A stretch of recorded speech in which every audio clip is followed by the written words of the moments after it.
আসসালামু আলাইকুম hello viewers welcome back to my channel. আজ আমি আপনাদেরকে খুব সুন্দর এই ডিজাইনার ড্রেসটির কাটিং করে দেখাবো। মাত্র 2 গজ কাপড় দিয়ে আমি আজকে আপনাদেরকে এই ডিজাইনার ড্রেসটা তৈরি করে দেখাবো। আশা করছি আপনাদের কাছে আমার আজকের ভিডিওটা ভালো লাগবে। তো এখানে আমি 2 গজ জর্জেট প্রিন্ট ফ্যাব্রিক নিয়েছি। তো নিচে স্কার্ট পার্টটা কাটার জন্য আমি এখানে 1.5 গজ থেকেও একটু কম কাপড় নিয়েছি, আর উপর থেকে কেটে বডি এবং হাতার জন্য কাপড় আলাদা করে রেখে দিয়েছি। তো স্কার্ট পার্টটা কাটার জন্য আমি এখানে বলেইছি এখানে আমি 1.5 গজ থেকেও একটু কম কাপড় নিয়েছি। তো কাপড়টাকে আমি এখানে ডাবল করে বিছিয়ে নিয়েছি, একটা হচ্ছে খোলা পার্ট আর একটা হচ্ছে বন্ধ পার্ট। খোলা সাইডটা থেকে সামনের পার্ট নেব আর বন্ধ সাইড থেকে পেছনের পার্টটা। এখন আমি এই কোণা থেকে ওই কোণা পর্যন্ত এইভাবে কোণাকুনি করে কাপড়টাকে মাঝ বরাবর কেটে নেব। তো মাঝ বরাবর করে কেটে নিলে আমাদের সামনের এবং পেছনের দুটো পার্টই বের হয়ে আসবে। তো প্রথমে এভাবে ফিতাটাকে এভাবে কোণা করে বিছিয়ে তারপরে চক দিয়ে এঁকে কিন্তু আপনারা মাঝ বরাবর এভাবে কাপড়টা কেটে নিতে পারেন। এটা যেহেতু জর্জেট ফ্যাব্রিক, এর বহরটা কিন্তু একটু বেশি থাকে, যার ফলে 2 গজ কাপড়ে অনেক বেশি ঘেরওয়ালা একটা ড্রেস তৈরি করা সম্ভব। সেম ভাবে সুতি কাপড় দিয়েও কিন্তু আপনারা এই ড্রেসটা তৈরি করতে পারবেন।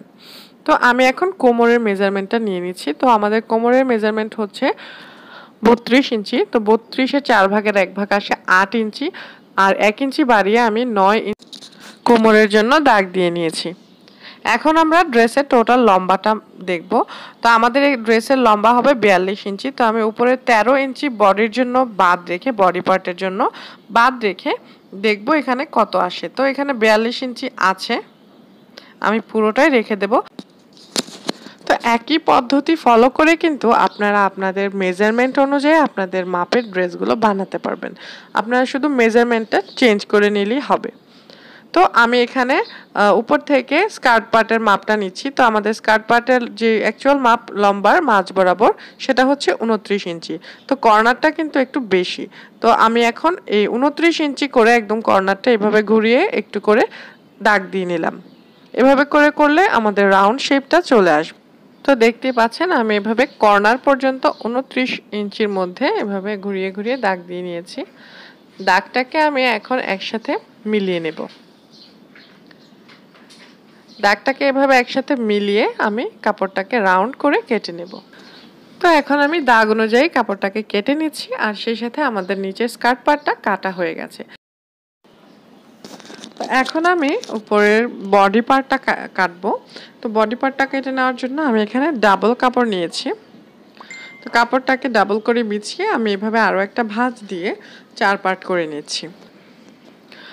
তো এখন আমি প্রথমে বডির লম্বার মেজারমেন্টটা নিয়ে নিচ্ছি। তো এখানে কাপড় আমি 14 ইঞ্চি রাখবো, বডি মেজারমেন্ট 13 ইঞ্চি হবে। তো আমি 1 ইঞ্চি বাড়িয়ে কাপড়টা নিয়েছি। তো এখন কাঁধের মাপটা নিচ্ছি। তো কাঁধের জন্য আমি এখানে 7 ইঞ্চির মধ্যে দাগ দিয়ে নিয়েছি, যেহেতু আমি ড্রেসের মধ্যে ব্যান্ড কলার দিয়েছি। তো কলার দিলে কিন্তু কাঁধের মাপটা একটু বাড়িয়ে রাখতে হয়। এখন আমি আর্ম হোলের মাপটা নিচ্ছি। তো আর্ম হোলের জন্য আমি এখানে 6.5 ইঞ্চির মধ্যে দাগ দিয়ে নিলাম। আর আমাদের এখানে ড্রেসের বডি হবে 36 ইঞ্চি। তো 36 ইঞ্চির জন্য আমি 6.5 ইঞ্চির মধ্যে আর্ম হোলের দাগটা দিয়েছি। বডির মেজারমেন্ট যদি বাড়ে তাহলে কিন্তু আর্ম হোলের ডিপটাও আরেকটু বাড়বে। তো আর্ম হোলে যে দাগটা দিয়েছি এর মাঝ বরাবর থেকে আমি এভাবে রাউন্ড করে কিন্তু আর্ম হোলের শেপটা দিয়ে নিয়েছি। এখন আমরা বডির মেজারমেন্টটা করব। তো বডি এখানে আমাদের হবে 36 ইঞ্চি। তো 36-এর 4 ভাগের 1 ভাগ 9 ইঞ্চির মধ্যে আমি বডির এখানে দাগ দিয়ে নিয়েছি। আর এখন কোমরের মাপটা নিব। তো কোমরের মাপটা আমি এখানে নিব 32 ইঞ্চি। তো 32-এর 4 ভাগের 1 ভাগ 8 ইঞ্চির মধ্যে আমি এখানে দাগ দিয়ে নিলাম। এখন বডি এবং কোমরের মেজারমেন্টটা আমরা দুটো একসাথে মিলিয়ে নিচ্ছি। তো এখানে এক্সট্রা যে কাপড়টা দেখা যাচ্ছে এই পুরোটা কাপড় আমি রেখে দেব সেলাইয়ের জন্য। তো কাপড়ের যে ভাঁজটা যখন দিবেন বডির জন্য তখনই কিন্তু এভাবে আপনাদের বডির মেজারমেন্ট থেকে 1 ইঞ্চি কাপড় বাড়িয়ে এভাবে ভাঁজ দিয়ে নিলে কাপড়টা কম নষ্ট হবে। তো এই তো এখন আমি দাগ অনুযায়ী কাপড়টাকে এভাবে কেটে নিলাম।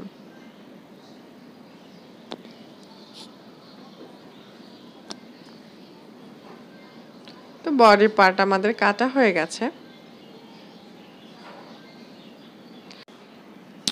তো এখন আমি জামার গলার মাপটা নেব। তো গলার মাপ চওড়া আমি রেখেছি 6 ইঞ্চি, 6 এর অর্ধেক 3 ইঞ্চির মধ্যে দাগ দিয়েছি।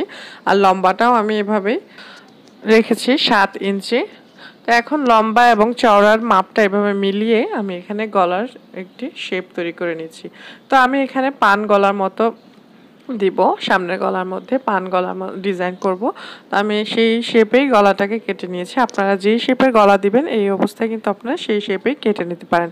আর তাছাড়া আপনারা যদি আগে গলার কাপড়টা না কাটতে চান তাহলে কিন্তু আগে না কেটেও পরে গলার যখন বক্রম দিয়ে বানাবেন তখন গলার বক্রমটা ফিট করে পরে কাটলেও কিন্তু হবে।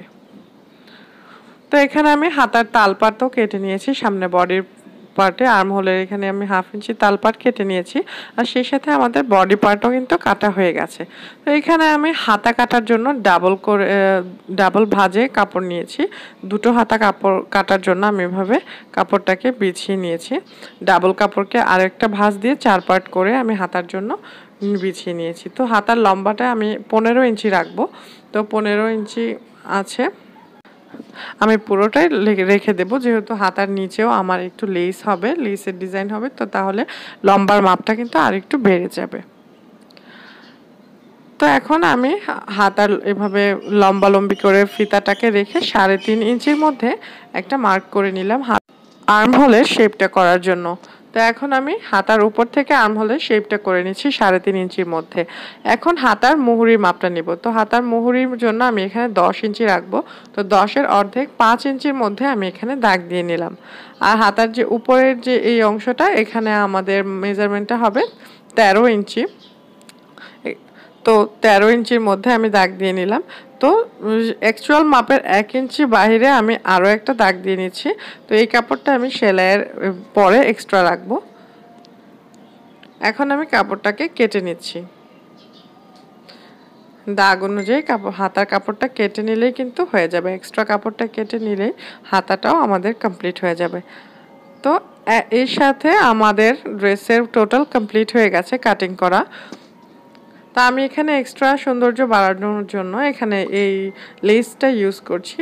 প্রিন্টের সাথে মিলিয়ে আমি এখানে এই কালারের লেসটা ইউজ করছি। আপনারা চাইলে কিন্তু কাপড় দিয়েও পাইপিং করে ডিজাইনগুলো করতে পারেন।